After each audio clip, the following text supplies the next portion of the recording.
Uko wapi kwa babako? Unachukulia poa nini mwanangu? Unaniona mimi Zuchu ya Masepetu au sio? Hapo siku nyingine ukutana na mimi kaka kwa password mwanangu, kaka kwa pate ni mwenyewe. Muuni vile vile Aisha Chogo 25 unanichukulia poa au sio?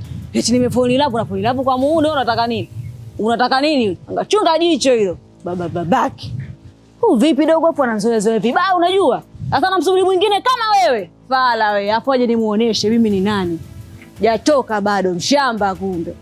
Kila mtu hoi, Aisha tomboy, hajali wala ogoi. Aisha tomboy, kama simba hana sori.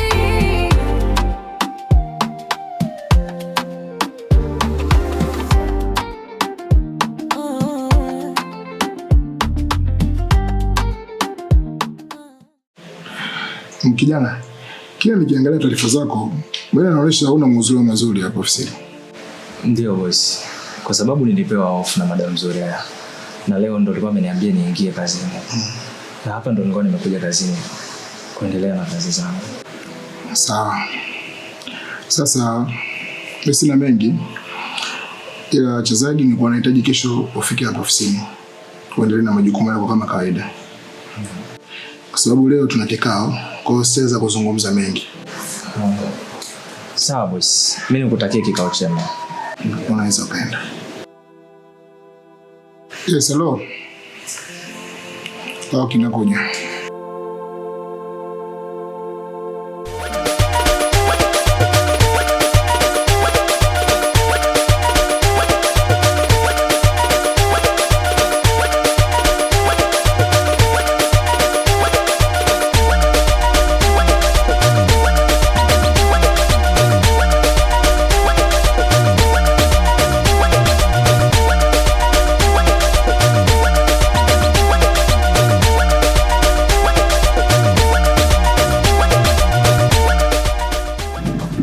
Vipi dogo? Fresh niambie. Mbona ngata vipi? Hamna, nilikuwa nataka nitoke mara moja. Sasa mwanangu unatokaje? Unaona kabisa uwanja hujafagia, vyombo hujaosha ndani, hujapiga bado, unaondokaje sasa? Sikawi dada, kwa rafiki yangu naenda kumuona mara moja, sikawi. Rafiki yako wa kike wa kiume? Wa kiume. Wewe unasemaje? Wa kiume dada, si rafiki yangu jamani. Wewe umeona hapo rafiki wa mwanamke na mwanaume? Ushakuwa shangingi au sio? Unauza kwa bei rahisi tu. Mbona upo dada kama mimi na rafiki yangu wa kiume fresh tu? Marafiki na fresh zinaiva. Wewe dogo unanichukulia poa sana. Sasa sikia. Dakika 5. Yaani uende wewe usharejea hapa sasa lako usirudi afu nikuoneshe show.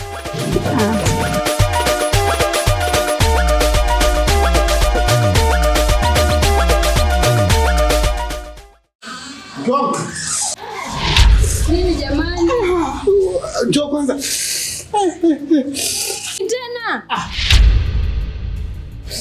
Jicho.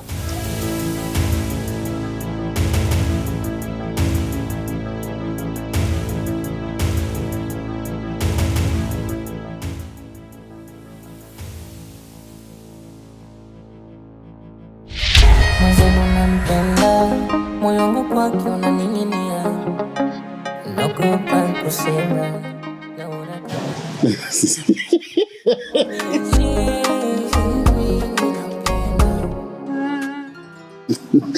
Mimi sijapenda bando, nini sasa kundanganya mimi? Sina deka jamani. Kama sikudeka kwako nikadeke kwa nani? Alikwambia mwanamume adeka na?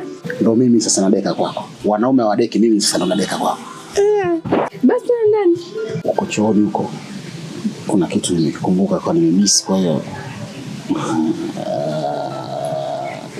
Shanili. Umenielewa. Twende ndani basi. Twende. Unanipa? Twende nitakupa. Kweli? Kweli? Twende.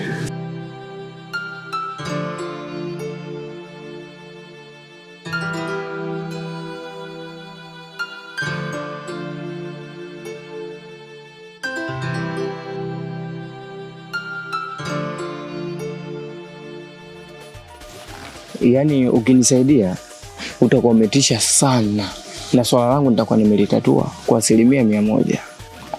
Nyumbani kwangu ni kama kwako Duli. Kwa hiyo ni ruksa muda wote kuja kufanya kitu ambacho unachokihitaji. Ndio maana kukubali Miki. Ila yule mtoto mwanafunzi Kwa hiyo ameshakula pesa zangu nyingi, sasa nataka aje kulipa. Amjua Abdalla Bomba ni nani, tuishi Kitulisti Gademiti. Kwa hiyo unataka kumleta kwangu ni mwanafunzi? Mwanafunzi. 4,000 sio ndogo, lakini ungefikiria pia ukikutwa na mwanafunzi unafungwa miaka 30. Hapo hujafanya naye chochote. Lakini ukifanya naye chochote pia ni miaka hiyo hiyo 30. Kwa hiyo wewe sasa hivi uogopi sheria za serikali? Ndugu yangu, unapoenda vitani usiangalie kufa. Hebu angalia kwanza unaikomboa vipi nchi yako. Ndio mimi nataka niangalie naikomboa vipi pesa yangu ambayo ameshakula yule mtoto. Ila nisiangalie jela. Sijui umenielewa? Kwa sababu yule mtoto ukiangalia nikopo nampa asubuhi hela ya boda, hela ya kutumia shuleni. Ilikopo inatoka 4,000 kila siku. Ndogo hiyo. Sio vibaya kukomboa pesa yako, lakini angalia sasa hivi una miaka mingapi? Na hiyo miaka 30 ukija ukapewa. Ukitoka huko jela, unakuja tu kusumbuana huku mtaani kumpana ugoro. Mimi sidhani kama ni jambo zuri hilo unaotaka kulifanya. Miki, tuongee kitu kimoja. Kama unataka kunipa chumba niambie, kama utaki basi niachane na hapo. Mimi nadhani kama utamleta mwanafunzi kwangu umekosa chumba. Lakini angekuwa ni mwanamke mwingine, ruksa muda wote. Nilijua tu. Yaani wewe unipe chumba chako mimi. Hebu sikia, mimi nitaangalia nini nifanye. Fresh kausha. Sawa.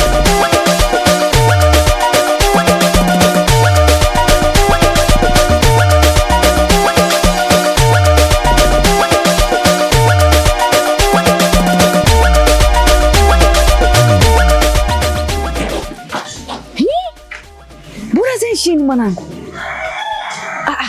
Wewe nilichukua sawa. Baada ya kuonana mwanangu Miki nikachukua nikaiweka ndani pale. Bora sioni sasa kachukua nani? Udogo kachukua nini? Akachukua kapeleka wapi sasa mwanangu? Bora sielewi. Sasa mimi nafanyaje mwanangu? Na yaani unaondoka kivipi mwanangu? Bora zeshini sasa. Oya akachukua nani huko ndani mwanangu mtoto? Udogo anatafuta nini mimi jamani mimi huyu?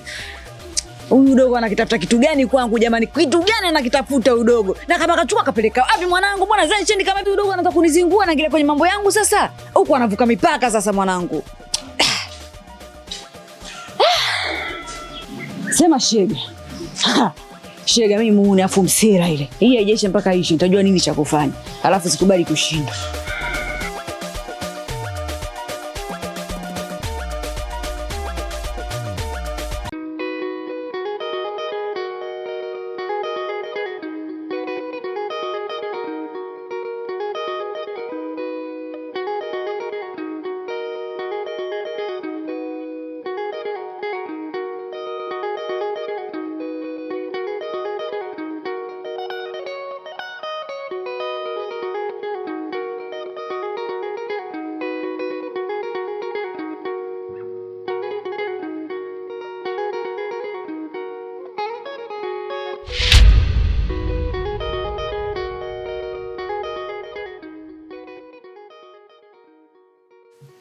Vipi, nimechelewa sana eh?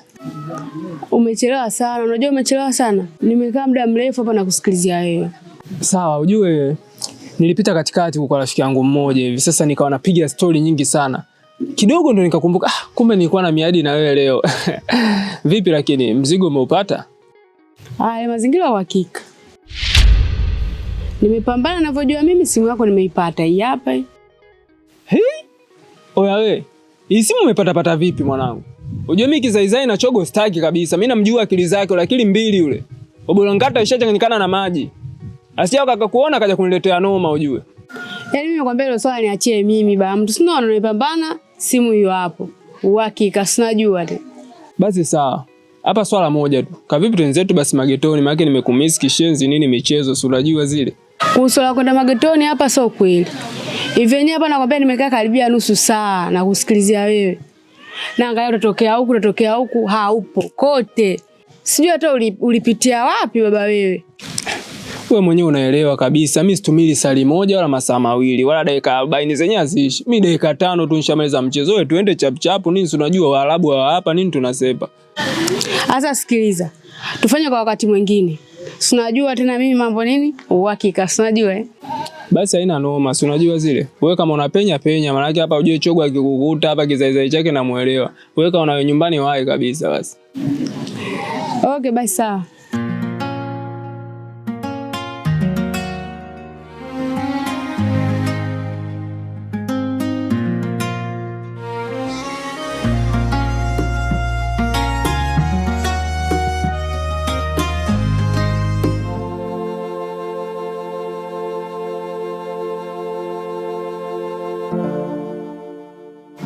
Aisha alikuwa anaongea nini? Aisha alikuja na biashara yake. Kwa hiyo ndo tulikuwa tunadiscuss kuhusu biashara. Ndio mshikane namna ile. Lakini Maya, mimi na Aisha tuwezi tukashikana. Yule namchukulia ni kama mshikaji wangu. Na hakuna kitu kinachoweza kikajitokeza chochote. Yule ni kama mwanaume mwenzangu. Hamjashikana. Mimi nimeoneni kwa macho yangu mawili. Mimi kuona unashikana na Aisha, afu naambia hujashikana naye hivi kweli? Nakwambia kitu ambacho kiko serious. Mimi na Aisha hakuna kitu chochote. Kwa hiyo naomba unielewe tu Maya. Kama mwanaume mwenzangu, kwa hiyo mimi chizi, si ndio? Unanitoa mimi akili eh? Yaani nimeoneni kwa macho yangu mawili unashikana na Aisha hapa unanikatalia. Wanaume wengine wa Swahili.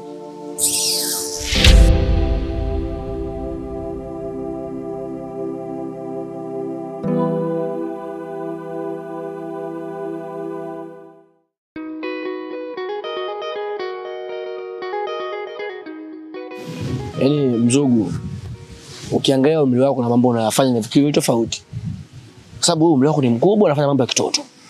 Yaani haiwezekani unanipa mimi mchongo, alafu mchongo wenyewe unakuwa mweusi. Na kutafuta kwenye simu sikupati. Nakuja mtani kwako haupo. Na mimi nimeshajipanga, nimeshajizatiti, leo nakupiga zangu jobu na ngeze zangu hela. Sasa mambo gani rafiki yangu wa Mzugu unanifanyia? Yaani kiukweli kabisa mihadi ya kazi mimi nilikuwa naye. Na kabisa tulishapanga, nimeshaelewana naye hadi bei. Ila bosi kazingua kala la mitini. Sasa nafanya nini kaka? Kaka, si wengine machakalamu, sisi wana harakati. Yaani sisi hapa hela zetu zipo kwenye mifuko ya watu. Na mimi ukishanipa mchongo, ile hela ya huo mchongo nitakuwa nishaipangia bajeti ya wiki nzima. Kwa hiyo nilivyokosa, maana yake nimekosa hela ya wiki nzima na mimi mambo yangu hapo wiki nzima yashavurugi. Yamevurugika, sielewi, niko unga, yani sielewi. Ni kweli, lakini naomba unisamehe mimi. Kwa sababu nimekuahidi alafu sikutekeleza hiyo ahadi. Kwa hiyo naomba unilie radhi. Ila mimi naomba nikuulize kitu kimoja. Mimi na jamaa yangu amemfumania mke wake, lakini amemsamehe. Hivi kama unakuwa wewe unafanya nini? Mzigo acha basi hapa bwana. Kwa hiyo nataka kuniambia watu ambao wanawafumania wake zao macho. Anamkuta mwanamke wake na mwanaume mwingine wanafanya kile kitendo na anamsamehe. Bado hapo. Mimi nikajua labda washakufa kwenye mvua za El Nino au kwenye zile vita za majimaji. Bro, nikukute. Yaani nikukute na mke wangu au mwanamke wangu tu mnafanya kile kitendo macho na waona. Ni mapanga. Kata ni mawili. Either nikuache kwa amani au nikuue ili nisikukumbuke kwenye maisha yangu. Na kuachaje mimi mzee? Mwenye ruksa ya kuchiti ni mwanaume peke yake. Yaani mwanaume akichiti hiyo inaeleweka. Anaweza kasamehewa. Lakini mwanamke akishafia kitendo cha kuchiti, hiyo ni dharau kiwango cha lami. Yaani ni dharau kubwa umekuonyesha, amekufedhesha, uwezi kumsamehe. Unamsameheje sasa? Sura yako unaiweka wapi? Lakini Chadi ni mapenzi, anampenda mkewe kuliko kitu chochote. Hivyo Chadi unajua mapenzi vizuri wewe? Ukishawahi kumpenda mwanamke? Usiseme hivyo kaka. Usiseme tu kirahisi kwa maana unakata mapanga. Mapenzi yanauma. Yule alikuwa anaumia. Kaka, kukubali kudharaulika, kukubali kufedheka na kuteseka kwa sababu ya mapenzi, huo ni udhaifu. Yaani unathibitisha kwamba wewe ni dhaifu kiwango cha juu. Kwa sababu wanawake wapo wengi. Na pia ukumbuke wewe mwanamke ambaye amekufedhesha, sio kama baba mlizaliwa mkiwa mnapendana, hapana. Mlikutana mkiwa mjuani na mkatengeneza mapenzi na mkapendana. Mapenzi yanatengenezwa. Unaweza kupata mwanamke mwingine, ukatengeneza mapenzi mapya, ukampenda na ukamsahau huyu. Kwa hiyo wewe ukaniambia eti mimi nilikuwa nampenda, sijui ndio maana nikarudiana naye na ameshakuchiti. Kosa la kuchiti halisamehewi. Hebu imagine bro, imagine. Kosa la kuchiti kwa mwanaume ni kama vile mtu mmoja ananawa kwenye bakuli nyingi. Sawa, mikono yake inaweza kama michafu hapa. Akija kunawa kwenye bakuli hii itakuwa misafi, kwenye bakuli itakuwa misafi. Bakuli zinakuwa nyingi za maji pale, yeye ni kunawa tu. Hiyo ni kwa mwanaume. Lakini kwa mwanamke ni bakuli moja, watu wananawa mule ndani. Watu wengi, 10 labda 20 wananawa mule ndani. Hebu niambie, maji gani ambayo kama chafuka hapa? Ni yale ambayo wanaume wengi au watu wengi wananawa kwenye bakuli moja. Ndio maana mwanamke akichiti hasamehewi. Huwezi kumsamehe mtu hivyo kaka. Unamsameheje sasa? Sawa. Mimi nahisi kama kiukweli leo siko sawa kiakili na kimwili. Naona kama vile homa imenyemelea. Niacha nende nyumbani kapumzike nikuache. Sawa mzugu, lakini siku nyingine bwana kuna michongo ya hivyo. Michongo ambayo unajua kabisa haina uhakika. Mbona hapa kina Juma kana Idris sasa usiniletee mimi. Mimi nimekuelewa kaka.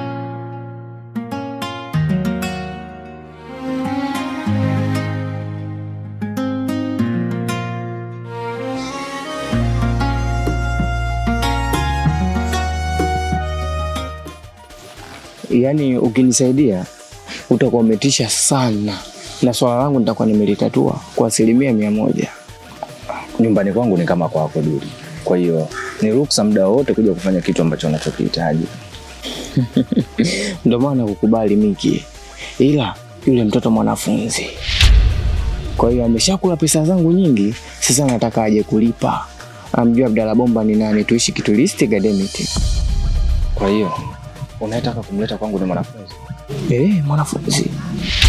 4,000 sio ndogo, lakini ungefikiria pia ukikutwa na mwanafunzi unafungwa miaka 30. Hapo hujafanya naye chochote. Lakini ukifanya naye chochote pia ni miaka hiyo hiyo 30. Kwa hiyo wewe sasa hivi uogopi sheria za serikali? Ndugu yangu, unapoenda vitani usiangalie kufa. Hebu angalia kwanza unaikomboa vipi nchi yako. Ndio mimi nataka niangalie naikomboa vipi pesa yangu ambayo ameshakula yule mtoto. Ila nisiangalie jela. Sijui umenielewa? Kwa sababu yule mtoto ukiangalia nikopo nampa asubuhi hela ya boda, hela ya kutumia shuleni. Ilikopo inatoka 4,000 kila siku. Ndogo hiyo. Sio vibaya kukomboa pesa yako, lakini angalia sasa hivi una miaka mingapi? Na hiyo miaka 30 ukija ukapewa. Ukitoka huko jela, unakuja tu kusumbuana huku mtaani kumpana ugoro. Mimi sidhani kama ni jambo zuri hilo unaotaka kulifanya. Miki, tuongee kitu kimoja. Kama unataka kunipa chumba niambie, kama hutaki basi niachane na hapo.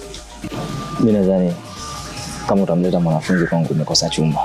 Lakini angekuwa ni mwanamke mwingine, ruksa muda wote. Nilijua tu. Yaani wewe unipe chumba chako mimi. Hebu sikia, mimi nitaangalia nini nifanye. Fresh kausha. Sawa.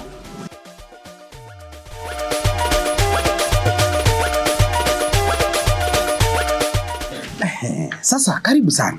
Unajua mimi uliponiambia swala lako unataka chumba Kaziro, nikasema ngoja nitafute sehemu ambayo ni very special ili wewe kama mteja wangu unapokuwa unahudumiwa na mimi Kiroba ili uweze kupata sehemu nzuri ya kujihifadhi Kaziro. Sasa nikasema sio mbaya na kutafutia nyumba ambayo ina vigezo na masharti yote uliyoyataka. Very qualified professional uliyokuwa unataka. Mimi nikasema nakuleta hapa Kaziro kwa hiki chumba. Na ninachoshukuru Mungu Kaziro, nyinyi ndio wateja tunaowataka. Mnalipa kodi miezi 6 na sisi kidogo tunapata riziki kidogo, unajua Kwa hiyo sasa chumba ni hiki hapa. Na labda nikupe sifa za hiki chumba kakangu haraka. Hiki chumba ni full air conditioner. Hiki chumba wakati wa jua kali kina mtindo wa kutanuka na kusinya. Unaelewa? Kwa hiyo hiki chumba kinaweza katanuka, kuna muda kinakuwa na 45 kwa 5, baadaye unakuta 7 kwa 8, 9 kwa 10. Ni usizoea tu, ni tabia ya chumba. Unaelewa? Haina shida. Karibu sana. Asante sana Dalali. Nimezunguka sehemu nyingi sana ila sijapata chumba cha maana. Kwa sababu kila dalali anakupeleka chumba cha ovyo, afu anataka pesa nyingi. Ila nimekupata wewe dalali, naona kidogo umenipeleka nyumba kidogo, naona pako fresh kabisa. Hebu subiri kidogo mara moja. Aro. Haina shida. Inawezekana nishakuelewa. Inawezekana Kaziro. Tuma advance inawezekana. Wewe umeshasema kwamba umepokea pensheni ila utaki hapo nyumbani kwenu wajue. Ndugu zako watakuzonga, unataka uonekane kama umefariki. Haupo hapa duniani. Ukaishi sehemu nyingine unakula bata. Inawezekana Kaziro. Sikia, wewe tuma advance. Uniambie unataka kaburi, makaburi yapo. Ninayo makaburi Manzese na makaburi Kinondoni na makaburi pale kwa Manyanya. Makaburi yapo. Wewe sema unataka kaburi la aina gani? Ni karibu na beach au wapi? Inawezekana. Wewe tuma hiyo advance Kaziro. Tuma advance. Aya, sawa kwa namba hii. Sawa. Sorry kidogo. Aro. Sasa na wewe Mtaremwa, nisikilize basi. Mtaremwa unapacho mpelewe. Egina mirimo Kaziro, egina mirimo. Wewe mpatie hicho chumba haraka haraka, akuaga mahera nyenja kushanga nago. Takutana hizo pesa haina shida Kaziro. Ni nyingi sasa hizi. Nina mteja hapa namalizana naye afu nakuja. Nipo vyumba, kwani yuko mkoa gani tunamletea hadi mkoani huko? Aya, haina shida. Sawa. Bana watu wananisumbua Kaziro, unaona wote. Hao ni wateja. Wengine wako mikoani Kaziro, wanataka niwatumie vyumba vyao mkoani huko kwa Riko. Hakika kwa ni dalali. Tena unaweza kabisa yani. Sasa wewe unaliweka vibaya, usinite dalali. Hakuna muhaya dalali. Sisi tumesoma Kaziro. Mimi ni agenti, sio dalali. Usiniweke katika mtindo kama huo Kaziro, unanikosea. Mimi ni agent by professional, nimesoma. Nina masters and PhD ya hiki kitu unachokifanya leo hii. Ndio maana naweza kupatia chumba kwa haraka. Asante sana agent. Nashukuru sana kwa ushirikiano wako. Haina shida. Sasa wewe kupata muda wako, ingia ndani, kagua kila kitu. Kwa sababu mimi na wewe tumeshamalizana, hela yako nimeshachukua. Ingia ndani, kagua kila kitu. Ukikutana na shida yoyote Kaziro, utaniambia, utanipigia namba yangu nayo. Ngoja niendelee kuwasaidia watu wengine Kaziro. Aro. Ninyi sasa zinakuja Kaziro.